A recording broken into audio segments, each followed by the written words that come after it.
እንግዲህ የስርዓተ ምግብ መጓደል ችግር ስንል እንደ ክልላችን ምጣኔውን ስናየው እንቅልፍ የሚያስተኛ አይደለም። ከመቶ ህፃናት 40 ህፃናት በስርዓተ ምግብ መጓደል ችግር እየተሰቃዩ ነው ያሉት። 40% ማለት በጣም ትልቅ ቁጥር ነው። ከ5 ህፃን 2 ህፃን ቀንጭረዋል በእኛ በክልላችን ተጨባጭ ሁኔታ። እንደ ሀገርም ተመሳሳይ ነው። ይሄ መቀንጨር ደግሞ ብዙ ሰው ሲያስበው የሩቅ ይመስለዋል። የአርሶ አደር ልጅ ብቻ የሚቀነጭር ይመስለናል። የደሃ ልጅ ብቻ የሚቀነጭር ይመስለናል። ሳይንሱ ግን እሱን አይደለም የሚያሳየን። በሀብታም ቤትም የሚቀነጭር ህፃን አለ። የተሻለ ምርት በሚመረትበትም አካባቢ የሚቀነጭር ህፃን አለ። በተማረውም ማህበረሰብ ውስጥ የሚቀነጭር ህፃን አለ። ስለዚህ ይሄ 40% እውነት ለመናገር በተግባር ስናየው በቤታችን ያለ ነው። በዓለም አቀፍ ደረጃ አንድ ሀገር 20% እና ከዛ በላይ የመቀንጨር ምጣኔ ካለው እንደ መንግስትም ትኩረት የሚሰጠው እንደ ባለሙያም ትልቅ ትኩረት መሰጠት ያለበት ጉዳይ ነው ይላል።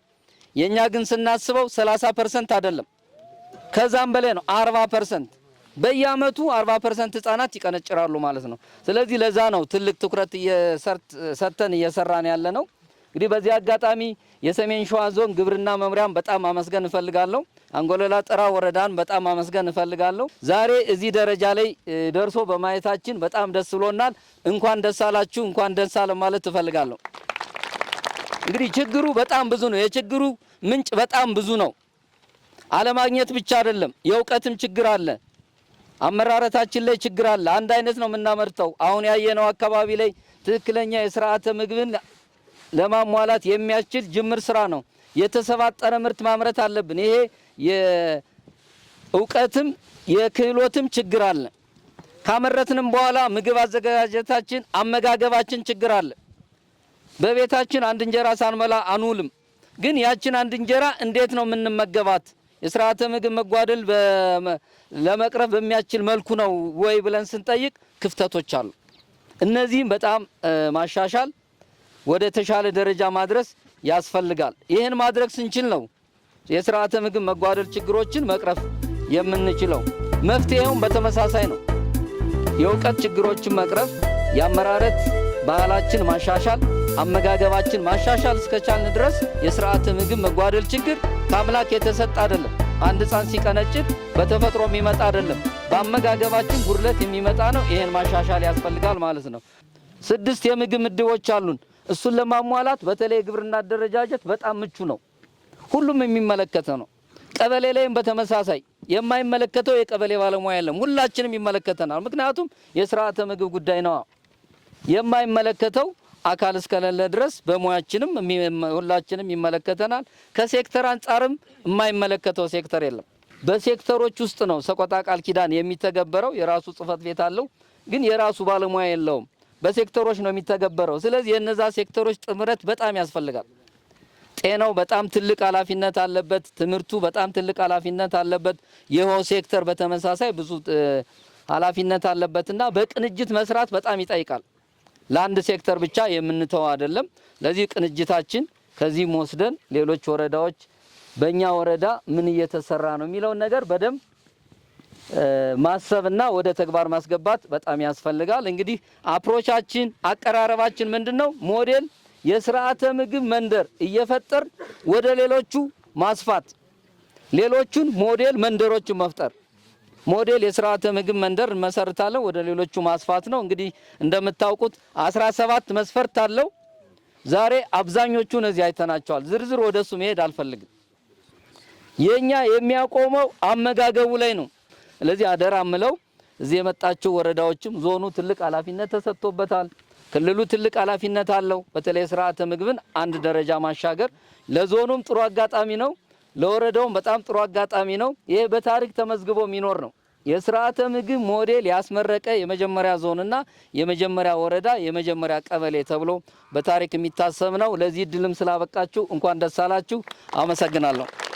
በጣም ነው። በስርዓተ ምግብ መጓደል የሚመጡ ችግሮች እነ መቀጨጭ እና እነ መቀንጨር በከፍተኛ ደረጃ የዞናችንን አርሶ አደሮች የዞናችንን ነዋሪዎች እየጎዳ ነው ያለው። ስለዚህ ይሄን ለመቀየር የግብርና ባለሙያዎች በተሟላ መንገድ መቀጨጭና መቀንጨርን የሚያጠፋ ስርዓት ውስጥ እንድንገባ እንዲህ አይነት ሞዴል መንደሮችን መፍጠርና ማምረት የጤና ባለሙያዎች በአግባቡ ያመጋገብ ስርዓቱን ጨምሮ ጤና ሊመልስ የሚችልና መቀንጨር ሊያጠፋ የሚችል ስራ ውስጥ መግባት የትምህርት ባለሙያዎች በቅንጅት የሚሰራ ነው። ስርዓተ ምግብ ለአንድ ሰው ለአንድ ተቋም ለአንድ ፊልድ የምንተወው ጉዳይ አይደለም፣ ለሁሉም የምንተወው ነው። ስለዚህ እዚህ መንደር ያሉ ሰዎች አሁን ልጆቻቸውን በምግብ አማውንት በጣም ጥሩ አድርገው ይመግባሉ። ፍሪኩዌንትሊ ይመግባሉ ማለት እኛ በምንፈልገው መንገድ ጧት ቀንና ማታ መቅሰስን ጨምሮ በተሟላ መንገድ መመገብ ይችላሉ ማለት ነው። ይሄን ሲያደርጉ መቀጨጭ መጥፋት ይችላል፣ መቀንጨር መጥፋት ይችላል። በተመሳሳይ ኢኮኖሚያቸውንም ያዳብራሉ። በአጠቃላይ ይሄን መድረክ ላዘጋጁ ለደከሙ እጆች፣ ለደከሙ አይምሮዎች እንዲህ አካባቢ ለመቀየር በሚያስችል ሁኔታ ለተሳተፋችሁ ባለሙያዎችና አመራሮች ክብር አለኝ። የ60 እናቶች የ60 ቤተሰቦች ሰብሳቢ ነኝ። በፊት ላይ ይሄ እንደዚህ ሰብሰብ ብሎ በክላስተር አይሰራም ነበር። ያው በተንጠባጥቦች ነው የሚሰራው።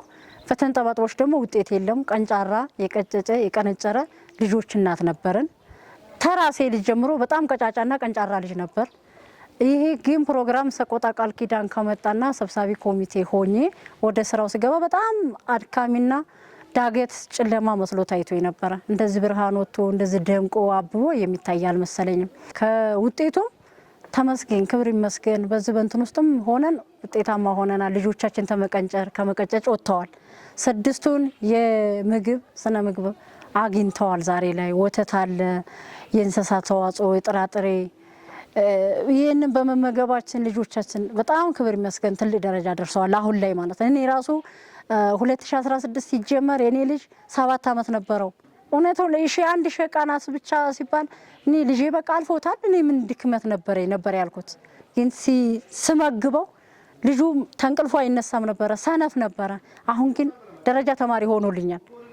በምግብም ደረጃ ትምህርት በመኖሩ ምግብ ደረጃ ትምህርት ያስገኛል ቢል 100% አምኜበታለሁ አሁን እና ይህን በመስራታችን ይህን በመውጣታችን ምንም የለም። 2016 ስንጀምር ምንም መነሻ የለን ምን የለን።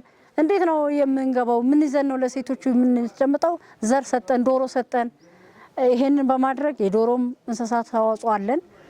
አትክልት የለንም ነበረ። አትክልት ተሰጠን። ፍራፍሬ ጀመርናት። 2 ቀጣና ላይ 2 ጎጥ ላይ ጀመርን። እኚህ እናትና እዛ እናት ጋር እና እኔ ጋር ተጀመረ። አሳየናቸው። እኔ ትንሽዬ በሆነች በእንትን ክዳን ተሰጠችኝና 60 ምናምን ሺህ ብር ሸጥኳት። ይኸው ነው ያልኳቸው። ይኸው ነው ይሰራን። እሷ ደግሞ ከኔ በላይ ሸጠች ያችኛውን ጓደኛ። ከዛም በኋላ ያንን ዘር እንደዚህ እያስፋፋን በተግብርናም ከሁሉም ከወረዳውም ከዞኑም በመሆን እያመጣን ተሞክሮ በባለሙያዎቹ ድጋፍ እያደረግን አስፋፋን። አሁን ለገበያ ብቻ አይደለም፣ አዝርዕት በማሳ አዝርዕት በገበታ ሆኗል። ከአንድ እናት አሁን በእውነት ከሆነ እዛ ጋር የታየ ምግብ አንድ እናት ጋር ከ4 እና ከ5 ምግቡን ይገኛል ገበታ ላይ። ዛሬ ልጆቻችን ትልቅ ነገር ደርሰዋል። እቺ ብቻ አይደለችም አላማችን። እቺ ቁንጢት ነች፣ ድንገት ስለመጣችሁብን ነው። ተዝም በላይ አድርገን ሁሉንም መንደር ሞዴል መንደር አድርገን ለማስመረቅ ነው። በፓኬጁ በምጣዱም ተኮምበስ ተነስተን ፓዋጋዝ አሁን ዝም ብለን ነበር ያኔ ቅጠላ ቅጠል በወቅቱ ሰብሰብ አድርገን ነበር። አሁን ግን ፓዋጋዝ በጣም ጥቅም አለው። አንድ ጭስ አልባ ነው፣ ምንም የለ፣ ለራሳችን እንጠቀምበታለን። ሁለተኛ ኮምበስቱ በጣም ለአትክልት ተጠቃሚ ነው። ይህንን በጣም ጥሩ ጥቅምትና ጥሩ ትምህርት አግኝተንበታል።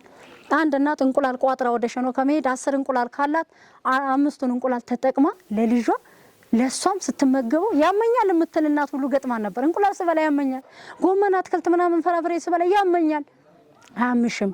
ጠዋቱ ምግብ ላይ አንድ አለበለዚያ ደግሞ በእሁድ በገንፎ መልኩ ገንፎ ሲሰራ 2 እጅ ጥሬ እህል 2 እጅ ደግሞ ተጥራጥሬ አድርጊና ቅባት እህል አድርጊና ስሪው።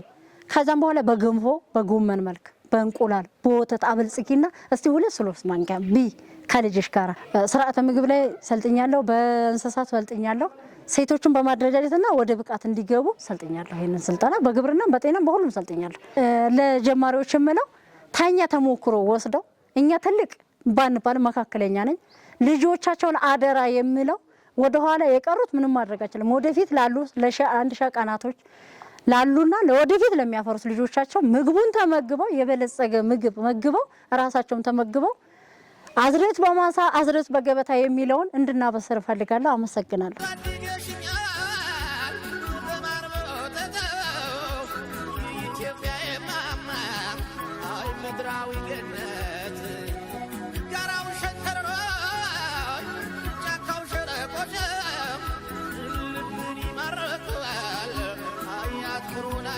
She